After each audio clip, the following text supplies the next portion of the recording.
Hello, everyone. Good evening. How are you? Hello, Andrew Howell. How are you? I'm great, Ryan. How are you? I'm doing well. Good to see Ladies you. and gentlemen, welcome to the World Wide Web. You are live with us on the internet, hopefully. And if you're not, click refresh. But if you can't see this, how would you know? Anyway, I'm Ryan Saunders, Executive Director of the Chorus of Westerly. To my right, or your left, or my right, wherever it looks on your screen, is Andrew Howell, the Marion and Bill Palm Music Director of the Chorus of Westerly. And tonight we are fortunate to have a wonderful evening prepared for you for the next hour or so, featuring two of the Chorus of Westerly's finest alums, actor Andrew Burnap, who sang with the Chorus of Westerly starting in the year 2000 and was with us through 2005 and then was with us with 12th Night for many, many years, and John Tafone, who started singing in 2004, and then I don't think we ever let him leave, who has been a composer, and we're delighted to have them here with us tonight. Before we bring them into the screen, we would like to let you know that at any point in time, if you would like to text in a question to the show, you can text it in. The number will come up in a little bit, but the number is 401-340-0308. Oh, look, it's going there past the screen down there at the bottom. So you can text your questions as they come. And Andrew is manning the text machine there. So please just text and no pictures of anything that's happening there. So I'd also like to thank the Rhode Island State Council on the Arts for their ongoing support of all Chorus of Westerly activities. And with that said, let's welcome into our conversation Mr. Burnap and the Tafone. Bring them in. There they are. Look at that. Yay, welcome. Hello. Great to have you both tonight. Thank you for being here. It's great to be here. Is that a real background, Andrew? This is a real background. This is exposed brick, baby. Oh, Whoa. New York City's finest. Some pretty great stuff. So that's a fake piano behind John. Oh yeah, this is totally for show. You just put quarters in it and it just plays, right? That's how they work. A little crank it up. So That's just to be clear right now, so tonight we're in many states. I'm in North Attleboro, Massachusetts. Andrew, you're at the George Kent Performance Hall. Andrew Burnap, where are you? I'm in Brooklyn, New York. Brooklyn, New York. John, where are you? I'm usually in Brooklyn, New York, but tonight I'm in Westerly, Rhode Island. Right. Very nice. Very nice. Excellent. Well, thank you for joining us tonight. We figured we would start off by thinking back to the rosy days before all this pandemic stuff and just kind of check in with where you are/were in your life before everything else hit the fan. So can you give us just a little bit of a summary of what you've been up to since you left your time in the chorus and have hit the real world? Would you like to start with that one, John? Yeah, sure. So I do distinctly remember in February being like, man, everything is really working out. So that was fun. I was working on a couple different projects. I had some stuff in development. We had done a workshop at the Kennedy Center, which was really cool. Just a couple projects that I had been writing. And in addition to that, the director of creative development and head songwriter for a production company in the city. So I've been doing like those things. Yeah. And you said what we were doing, right? Yeah, that's what I was doing. Nice. How about you, Andrew? So right before the pandemic hit, I got to be in a 2-part play on Broadway, which is pretty cool. I have learned that life is all about reversals, and going from doing a Broadway play to living in your parents' basement has been quite a reversal. The reversals of all reversals, I might say. But it is somewhat dampened, the terror of it all, by everyone is in this position. The entire industry is sort of feeling this very, very heavily. So I'm not alone. It's hard not to take things, unemployment as an actor personally, but that's been my journey over the past couple of months is learning that this entire community is in need of busyness, if you will. So from Broadway to the basement has been my journey over the past couple of months. Well, maybe the chapter can go from Broadway to the basement and back again, or something. Yeah, that's right. That is the plan. Yes. So Andrew, I want to come back to you with all of that. So So let's all take our glasses off, or put rose-colored glasses on, and go back there. So you were starring in The Inheritance, Broadway, which let's see if I can go the string with this. It started at the Young Vic in London, right? Yeah. Tell us a little bit about, and we actually, Andrew and I didn't get to see the play, but we got to see you when you first, on your birthday, when we happened in London to be with Hotwire, we had to get a chance to see you over there in London. Tell us a little bit about what it was like having, the play, a little bit about the play, and also about how it moved. Yeah. So my first sort of iteration with the play was in workshops in New York City in the summer of 2017, and fell in love with the play, fell in love with the people.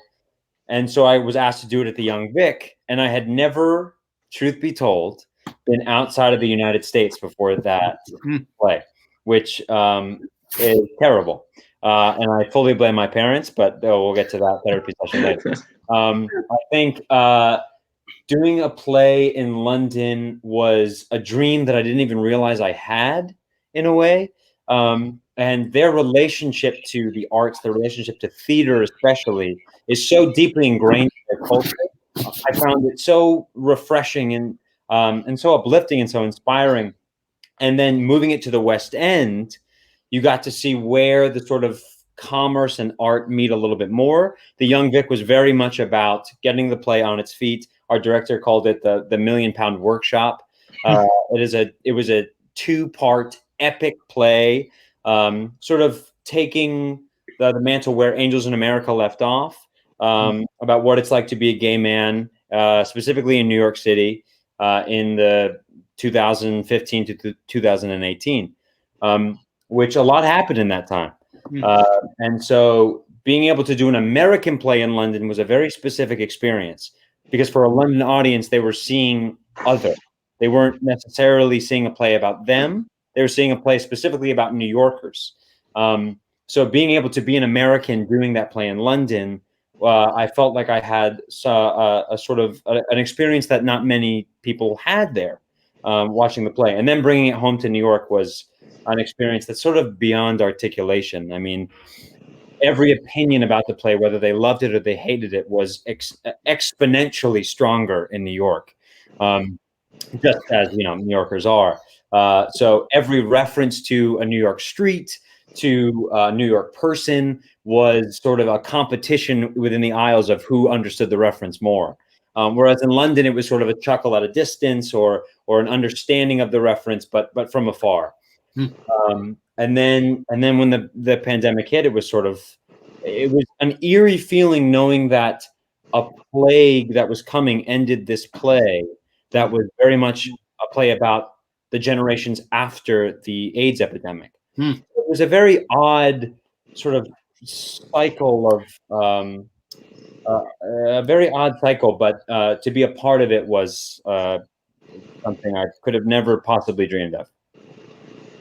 Now, just to tie this all in together and kind of sound like a kind of an Andrew Stalker, we saw him in London when he was doing this at the Young Vic. But then the night before the world hit the fan, John and I actually went down and saw the play. I believe it was the last one that happened, wasn't it? Yes.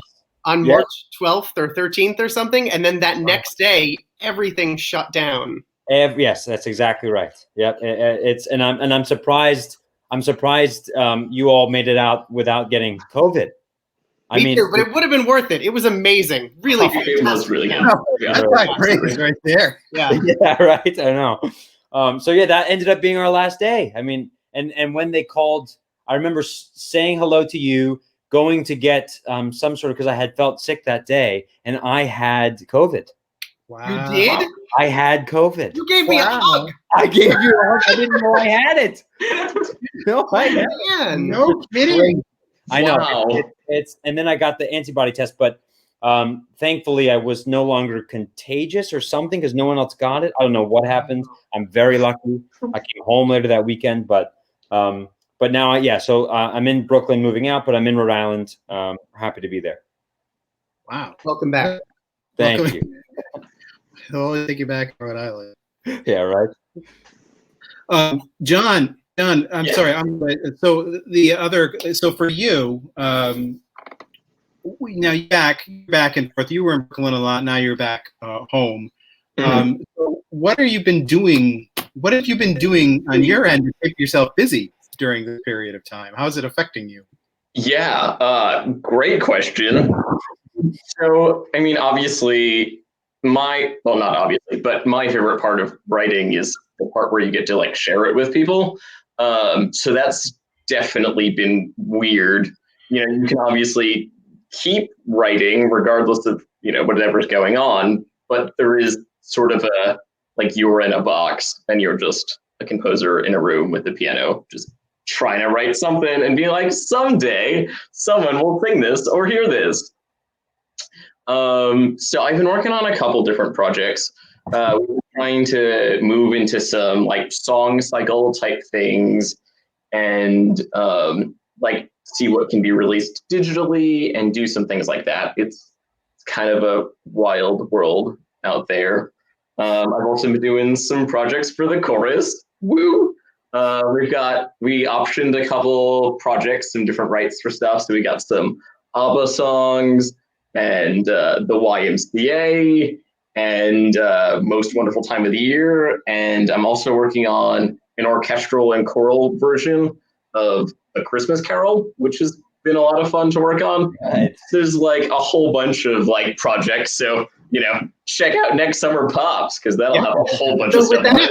Without the title, John is really our artist in residence right now, our composer in residence, planning for someday in the future when we can do the hippest Pops concert we've ever done. Yeah. It's going to be cool. We've got some really awesome stuff. And I'm not just saying that because I'm working on it.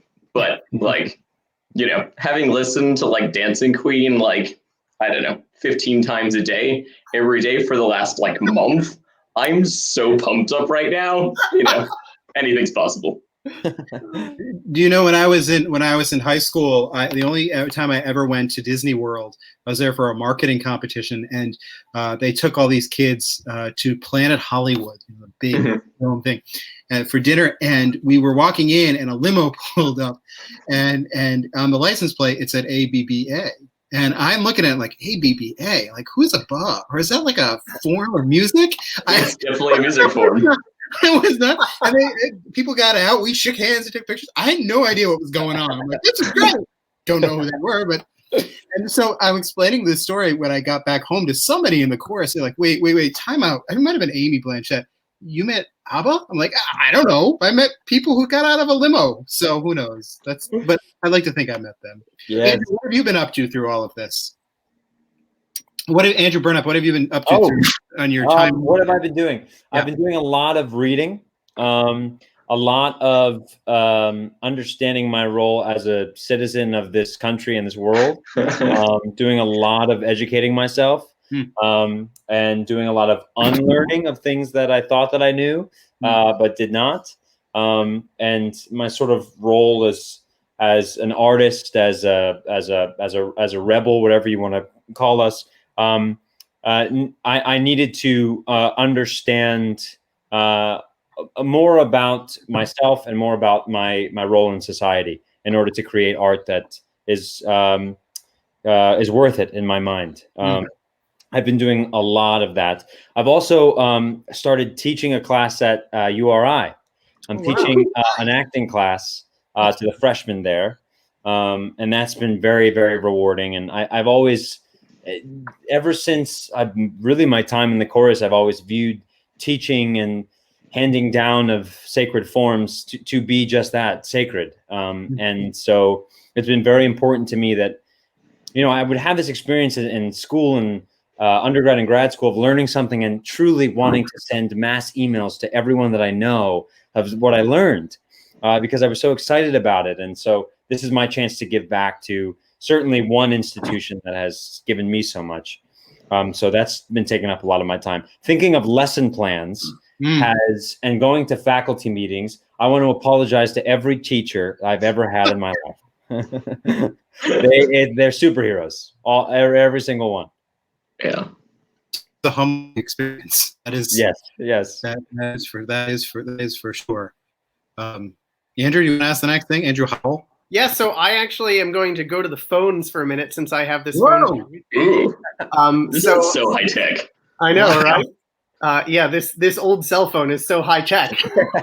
This is truly Broadway today. Broadway today. What you got? This one is for Andrew Burnap. Emily and I were fortunate enough to see part 1 of The Inheritance 2 weeks before it shut down. It was an amazing experience, and we are hoping that we will someday have a chance to see part 2. What do you think the chance of it returning might be? I'm not sure about it returning. However, the performance that you and John saw was filmed for Lincoln Center performances. And I believe at some point those will be released with some sort of deal that Actors Equity has to make and Lincoln Center. But I think you'll be able to see part 2. Thank you so much for coming, by the way. Yeah. John, I got to make all those noises. Yeah. Sorry. When you guys went to the show, and I feel bad now. I don't know. I was thinking while you were saying you got COVID too, because right before all this went down, Andrew Powell said you want to come too, and I wanted to come, and I had I think a something with one of the kids, couldn't come that day. I couldn't come today for a reason, and then I was like, oh man, and ever since I'm like, God, and now I'm thinking, well, maybe that was okay. Maybe that was okay. Yeah, I think so. I mean, I love you guys and all that, but yeah. But then if Andrew got it, then maybe I got it after that. So who knows? But that actually would make a lot of sense, right? Yeah, there you go. Do you have any more? So that's nice that you're getting messages on the phone there, Andrew. Yeah, I have one more for John, and then I'll go on to our next question that we planned here. So this is for John. Where do you draw your inspiration from? Have you found inspiration during or from COVID? Oh, wow. That's a big question. Yeah, where I usually draw my inspiration from is, I mean, it sounds so broad, but like basically anywhere. When I'm starting to work on a project, obviously I'll do a lot of reading. Like, for example, for Count of Monte Cristo, I've read books about 19th century fashion, and I read a book about firefly migration. I wanted fireflies in a garden, and they were like, well, it depends because it's super far north. And I was like, but if they had a really rainy fall, you might have fireflies. Anyway, so there's just a whole bunch of stuff. So I do a lot of reading. I do a lot of listening, like even before I'll write any music. And I like to, obviously musical theater is such a collaborative art. Talk to other people, talk to directors, talk to book writers, stuff, sort of see what ideas feel the most salient. And then I'll try to distill them into some musical ideas and then go from there. In terms of COVID, sometimes it can be a little frustrating because of the isolation, because musical theater is so collaborative. And you can talk to people over Zoom and be like, yeah, that's a great idea. Let me play this couple bars for you, whatever. And, sometimes those conversations are weird in person, but they're way weirder over Zoom. You're like, here's the song I just played. And you're like, you froze like 2 bars in. It's probably fine. I don't know. Yeah, it has made me think a lot more about isolation and the ways that we're connected and all sorts of things like that. It's hard to... the little things. It's made me think about the little things. Nice. Well, so one of the things we wanted to do was to talk to you a little bit about the chorus, and obviously you both had a substantial amount of time here and background with us, and we are super duper proud of you and everything that you've been doing since then. We're wondering if you have any particularly strong memories or stories from your time in the chorus that might have kind of helped you down this path, or that you think about from time to time. I mean, I could go ahead and jump in. Yeah. The very reason I became an actor was an experience I had singing in 12th Night. My first year singing with the chorus in 12th Night, and I'm going to try my best not to cry. But I remember quite vividly. And memory is a funny thing. So if I say something that sounds like, I don't know if it really happened that way, forgive me. But I remember that year there was a giant, I believe it was Lancelot and the giant green horse. Does that ring a bell? There was a giant green horse that came into the hall, and I remember being so deeply terrified that I stopped looking at Mr. Kent, which was the sin of all sins, and was staring mouth open at this monster that had just arrived in the hall. And I don't think I could have quite articulated it the way I articulate it now at the time, but I remember being struck and feeling like, oh, I want to be able to make people feel the way that I just felt, or as intensely as I just felt. And I also cannot lie that when I saw the people who were acting on stage and people in the audience wildly clapping for them, I was like, I want to do that. Good. So it was half and half. It was half getting the experience that, you know, James Joyce talks about, which is getting that thunderbolt of lightning that your life has changed in that very moment, and also half of my ego forming right then and there. So that was that was the most vivid experience in my mind in terms of my sort of path to becoming an actor. But then also getting to sing Handel's Messiah was one of the true formative experiences of my life. And my grandfather, who I didn't really see that much, who lived in Florida, who never traveled anywhere where it wasn't 75 degrees, came to see that. My only regret is I never learned the tenor or bass part, because I can only sing the soprano part because I was a soprano at the time. There's still time. There's still time. But every time in 12th Night that we would sing the Hallelujah chorus before our last show, I would be singing the soprano part in my now bass voice. So it was a confusing time. But those would be my experiences that I probably think about that 4 or 5 times a week. That's amazing. Thank you. Yeah. Was it? I'm trying to think, the Green Horse. The Green Knight. Yeah. The Green Knight. Right. The Green Knight. Yep. The Green Knight. Yeah. Yes. I'm sure that was a Bill Croasdale special. Oh, it absolutely was. Oh, yeah. Down there. How about you, John? Just to defend the singing the soprano part thing, the whole point of that Hallelujah chorus was just everyone can sing whatever they want. Yeah, and it was amazing no matter what, because it was 300 people just belting out the Hallelujah chorus, whether they knew it or not. That was the point of it. Yes, great, good. Okay, you've given me permission now when we do it again. Yes. Yeah. And Andrew's right that, you know, we'll get back to singing and doing these things eventually, and right. We'll make sure you're there, even if we have to fly in for a concert or something. Yeah. John, what about you? Yeah, I mean, kind of a similar story, actually. So I had no idea what 12th Night was, and no one explained 12th Night to me. You know, I was singing in the chorus, and either that's because they just assumed everyone knew what 12th Night was, or it's just impossible to explain. So I knew from rehearsal that there was a court scene. So I just assumed that 12th Night was going to be like this 1940s legal drama, you know, with like "Blow, blow, thou winter wind," you know, song as families are being torn apart, you know, that whole thing. That's so funny. So when we got to the dress rehearsal, and, you know, I was there, you know, just wafting in all the magic layer of 12th Night that retrospectively was like 2 tons of dry ice, being like, this is the coolest thing ever.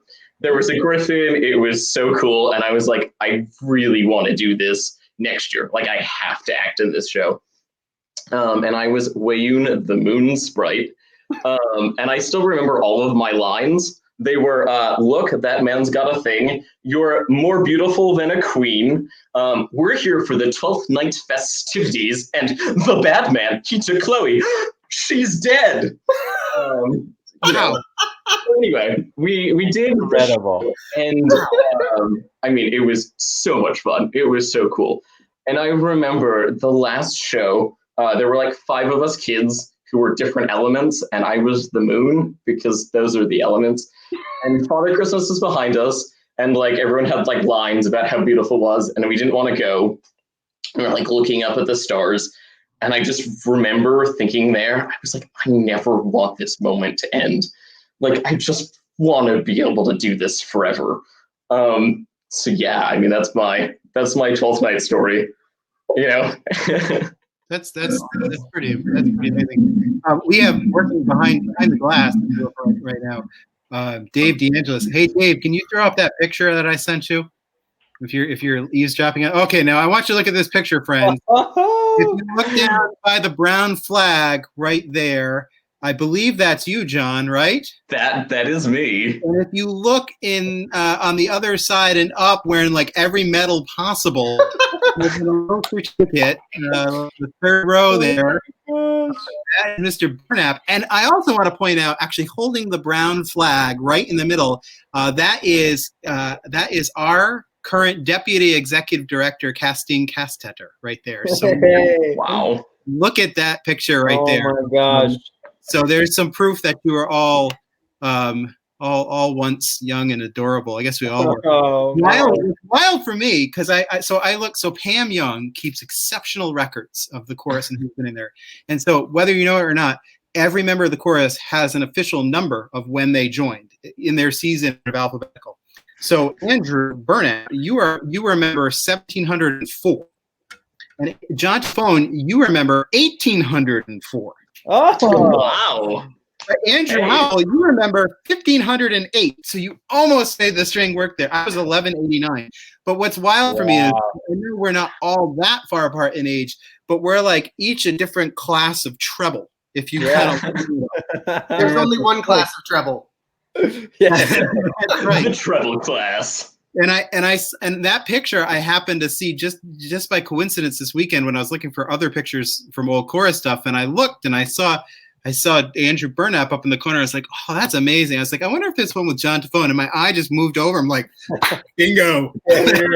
Kid wearing oversized shirts. That's gotta be John. That's it. That's it right there. So I wore that polo every day for I think 3 years. So it's easy to spot. Did you wear all the medals too?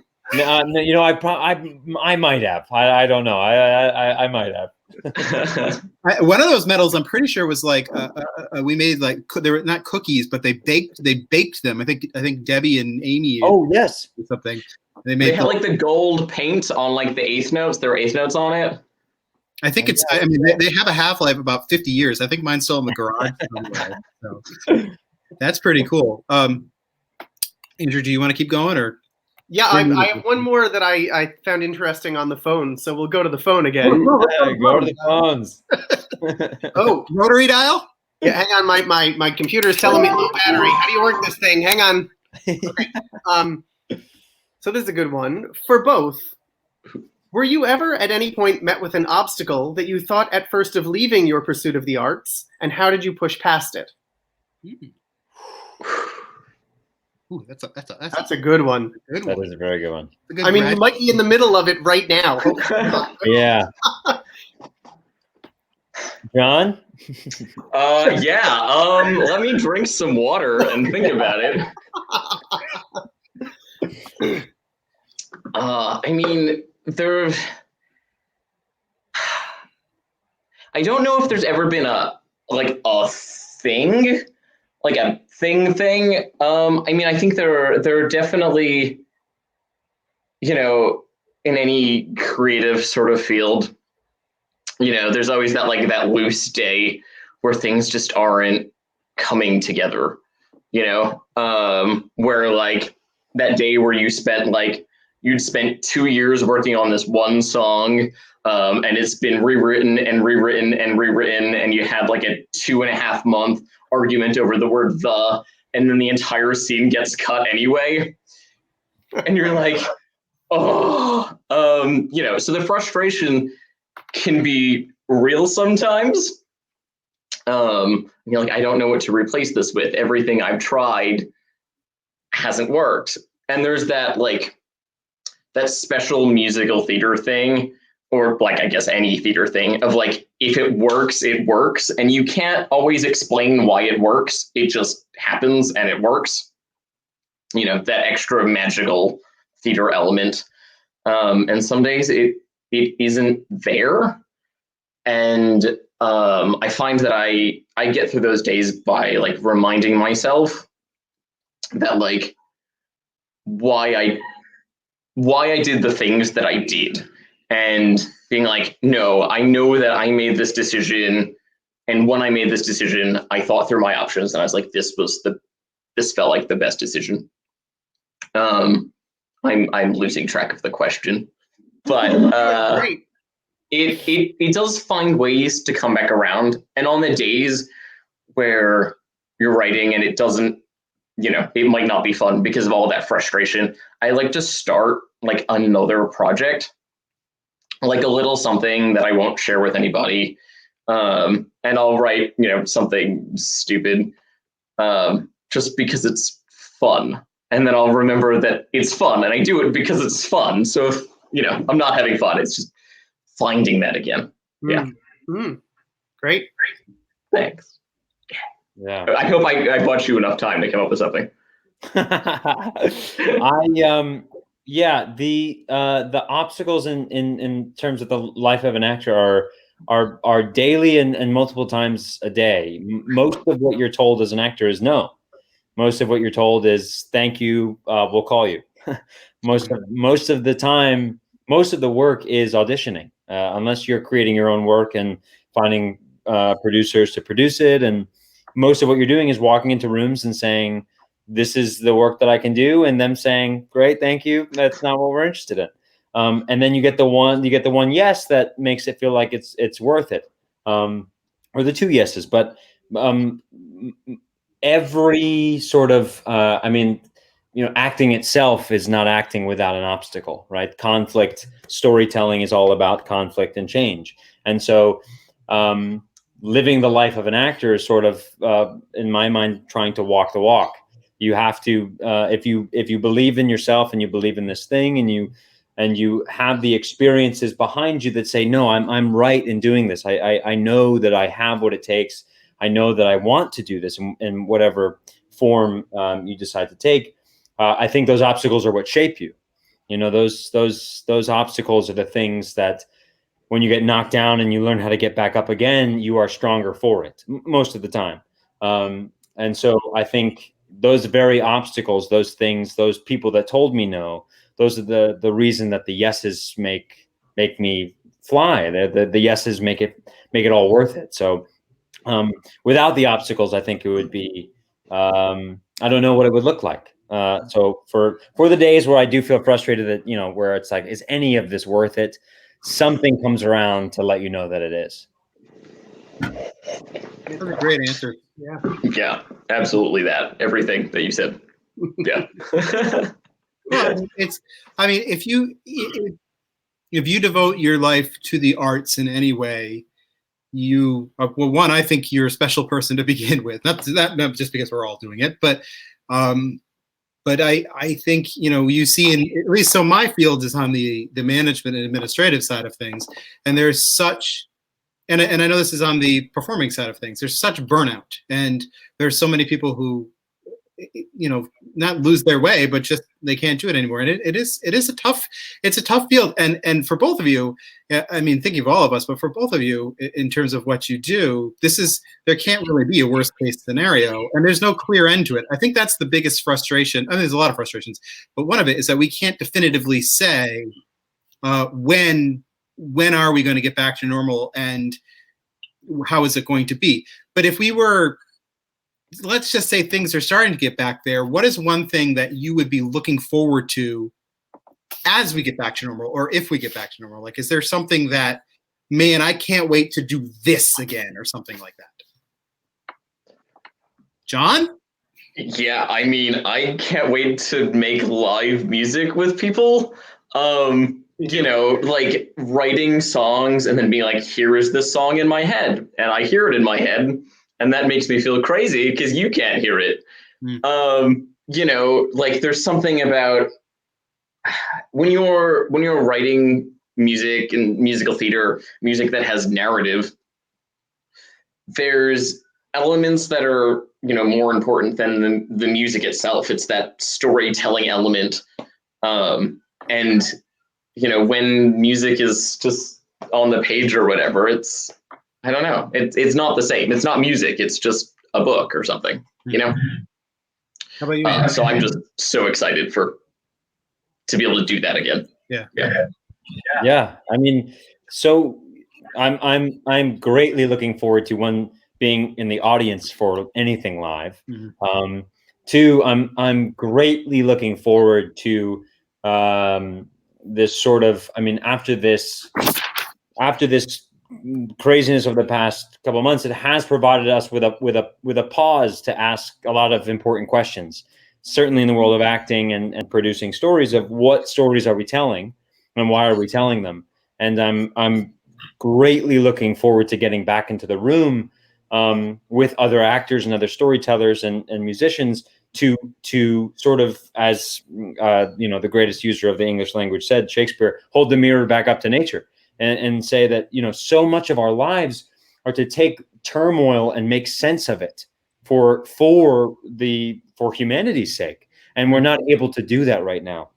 And that is so deeply frustrating and antithetical to the very reason we are alive, as certainly the four of us and everyone listening here tonight. The ability to take something complex and complicated and not black and white and put it out into the world for consumption is the very thing that keeps us breathing, and we're not able to do that.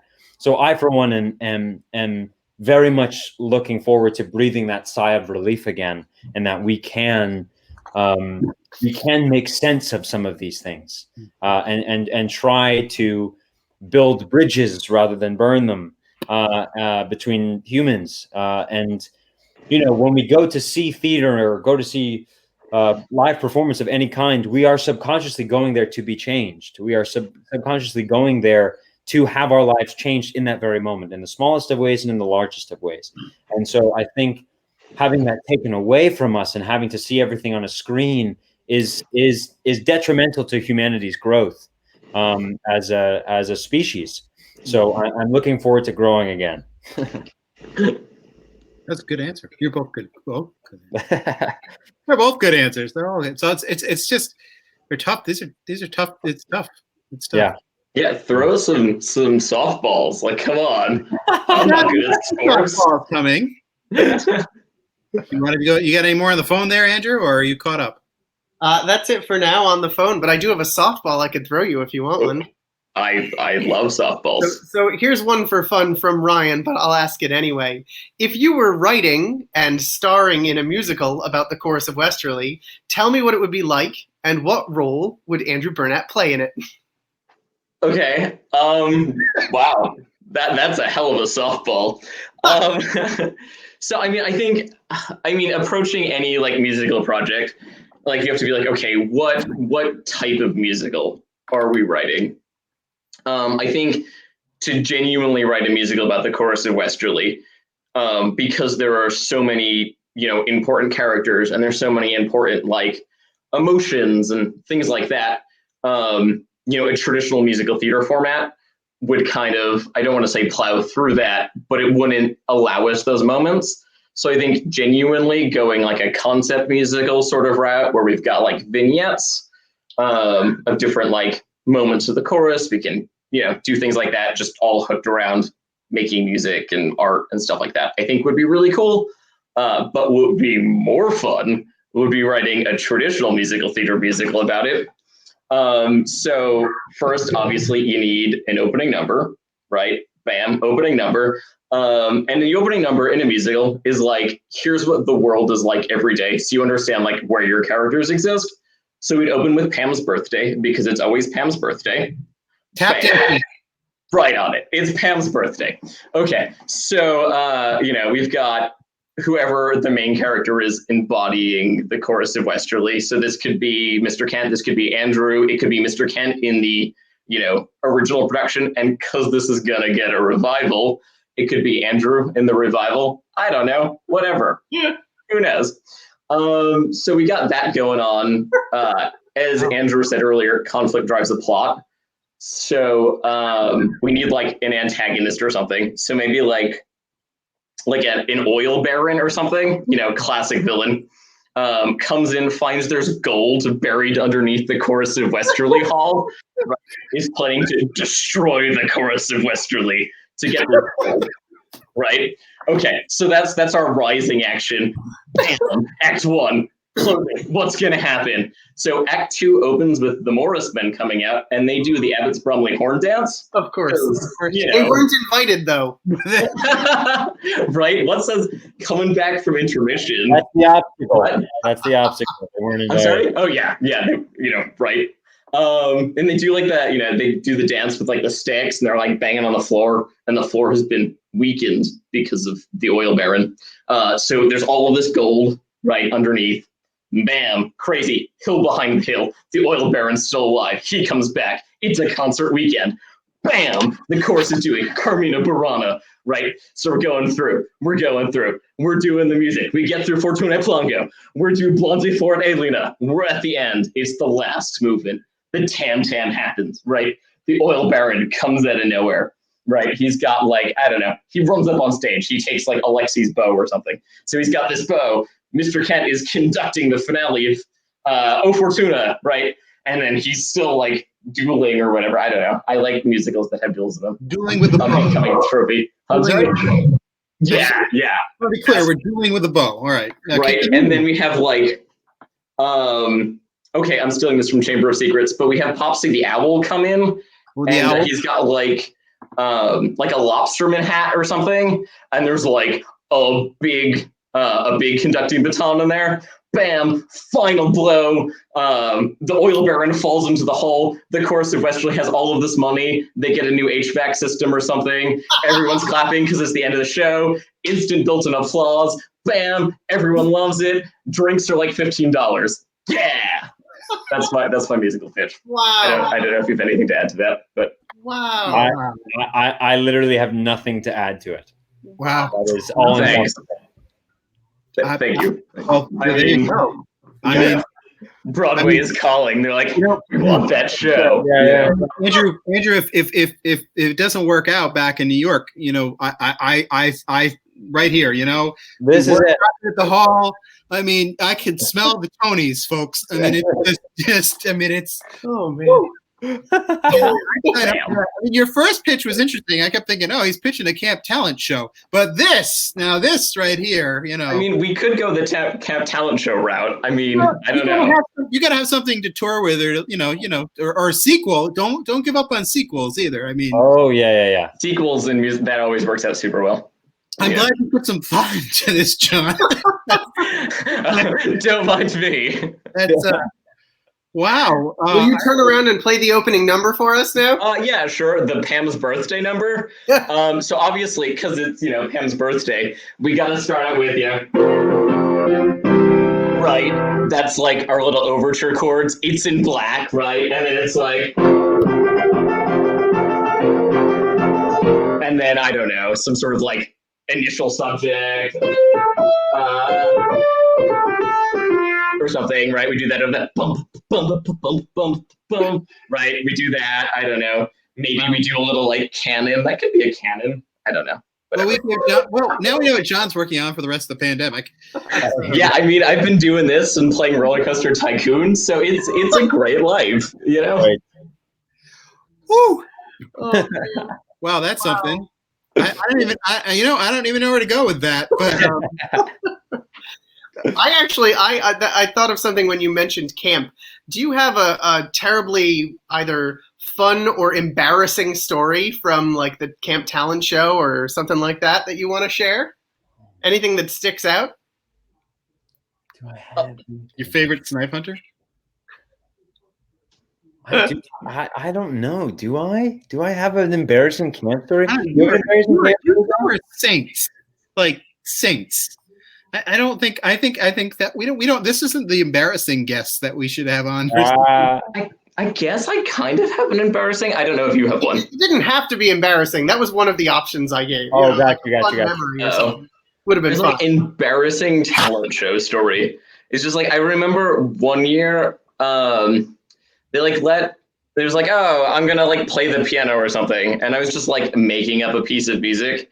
And I do remember that the piece of music, like retrospectively, went on for like 15 minutes because, people would be like getting ready to like, okay, it's done. And then I was like, oh, this will be so funny. I'll throw in a deceptive cadence, as a child. Movement by the time they drag him off the bench. Being like, you want a 1 chord? Here's a 6.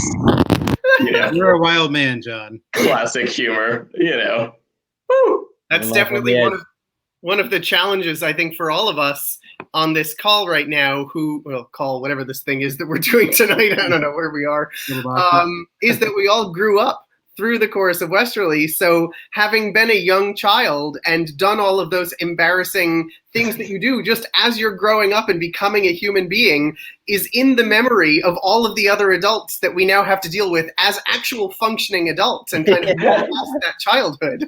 Yes. Most of my experiences of embarrassment would be when I was talking, when George Kent was giving notes or something and getting shushed by someone and being terrified for the rest of the night. That's a lot of respect instilled in me from trying to talk to my buddy in a massive chorus rehearsal. Been there.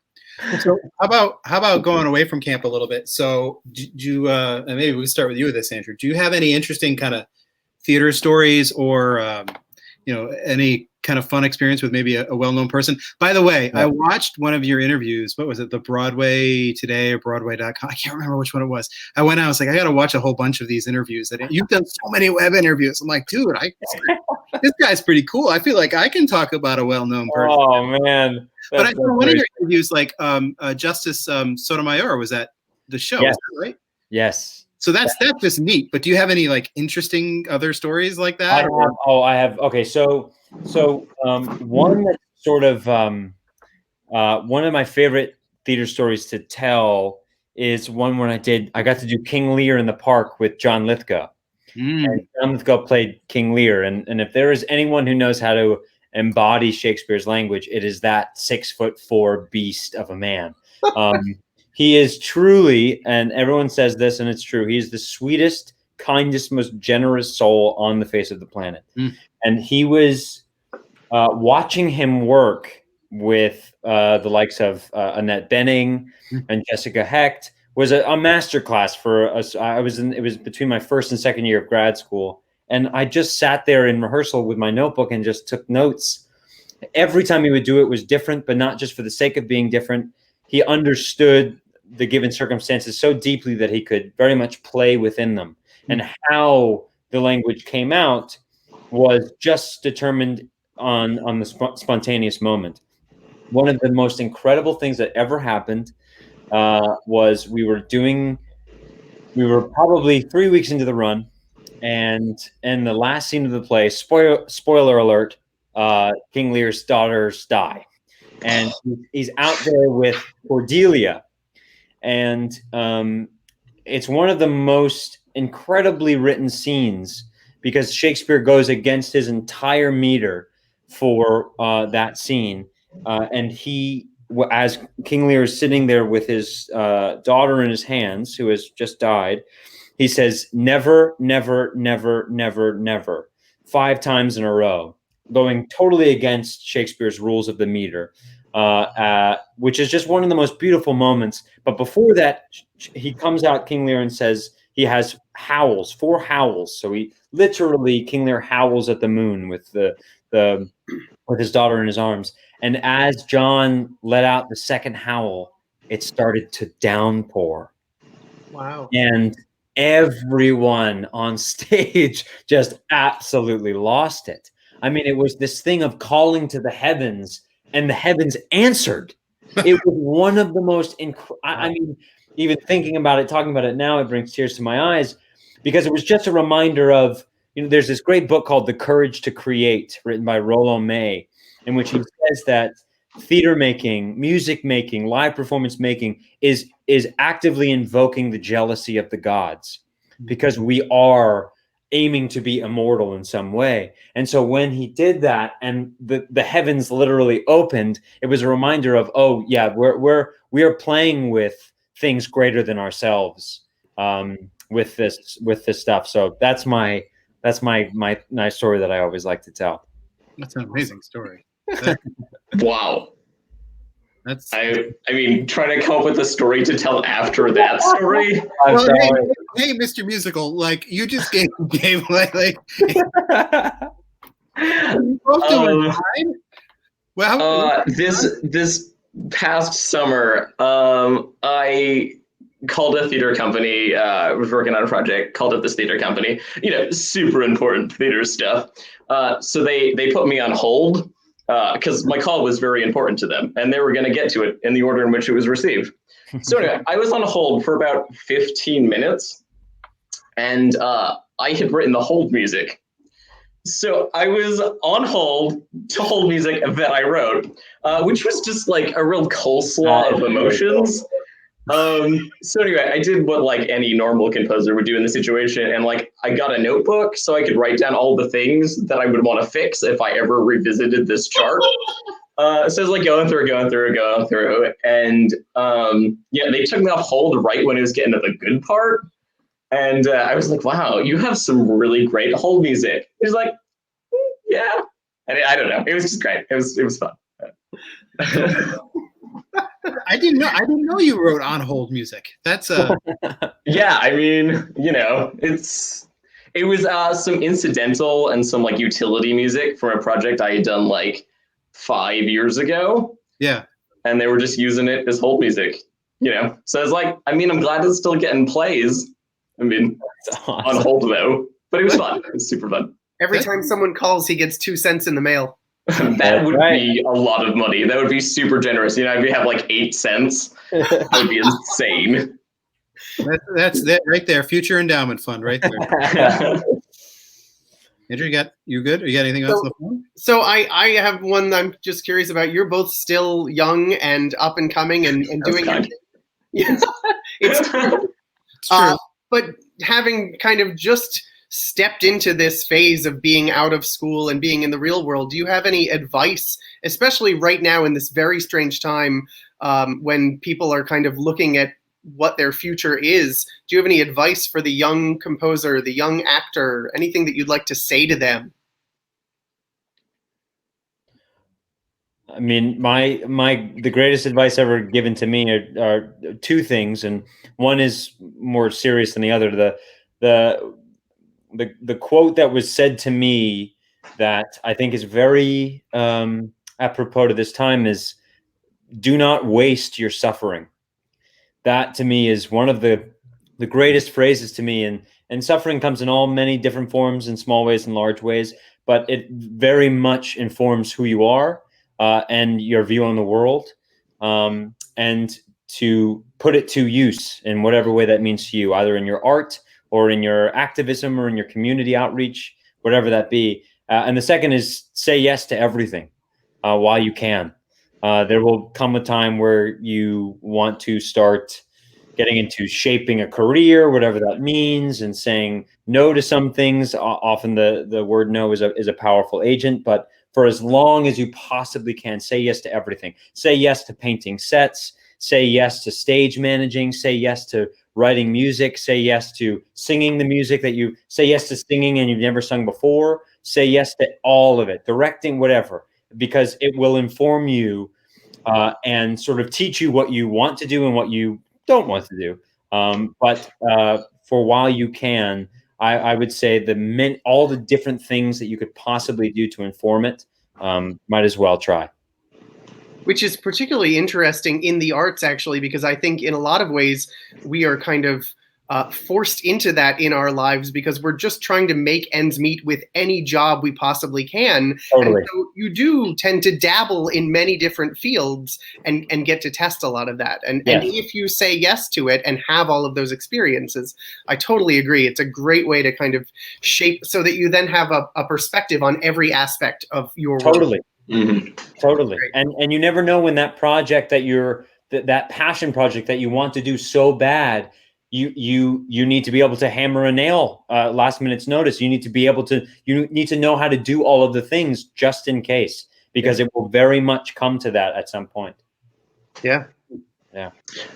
I would say for writer, things that I've just learned and experienced and stuff is, it's always the projects that scare you that end up being the most rewarding. and you learn the most. It's the thing of like, I have no idea what the sound world for this project is. And you'll work at it, and then when you finally get it, you're like, I just learned all of this stuff. I have all of these new like tools in my toolbox that now I can use for this. I would have, I'm trying to not get too specific, but like, oh, this usage of a Neapolitan chord just like blew my mind, and now I can put it everywhere, and then later edit all of them out because it's too much. But those things that scare you are the things that you learn the most from. And also, as a writer, like, always keep writing. Because it's very easy to not write. It's easier to not do something than it is to do something. So I have days where I'll play little games with myself to just like keep things going, where it's like, oh, it's raining today, so I need to work on this project. And even if it's just 4 bars of music or, whatever, just to make sure that everything is going. Because, I'm only a composer on the days that I write music. Other than that, I'm just a guy in a flannel shirt or something. So keep writing. Don't get discouraged when people don't like something that you write, and you're like, but I love this. Because there's so many reasons to write. So keep writing. Yeah, awesome. Excellent. Well, my friends, we're coming to the end of our hour. So thank you, Andrew Burnap, and thank you, John Tafone, for being with us on this Wednesday series. Now just to be a little sentimental, we are ridiculously proud of both of you. And you have done just such amazing things in your already very young careers. But it has been a great joy, now that I'm the old man that works for the chorus, it's been a great joy to see the fine people that you've become. And I know I speak for the entire chorus family, where we wish you all the best of luck throughout this pandemic, but for your entire career. And I know you both won't be strangers, but thank you again for joining us here tonight. For everyone out there on the internet, thank you for watching. If you're watching this on delay or on demand after the fact, you can subscribe to the series by going to chorusofwesterly.org, and there's information there on how to subscribe. And for those of you watching us live next week, we're happy to welcome to the program educator Chris Newell, who's going to do a presentation, a musical tour of Native America. We reached out to our friends at the Tamaqua Museum, and they put us in touch with Chris, and he'll be joining us next week. Or she. I actually don't know that, and I apologize. So Chris Newell will be joining us next week on the program. So again, Andrew and John, thank you very much. Andrew Howell, thank you very much. And to everyone out there, thank you very much. Thank you, gentlemen. Great talking. Thank you. Take care, and have a wonderful Wednesday evening. So long.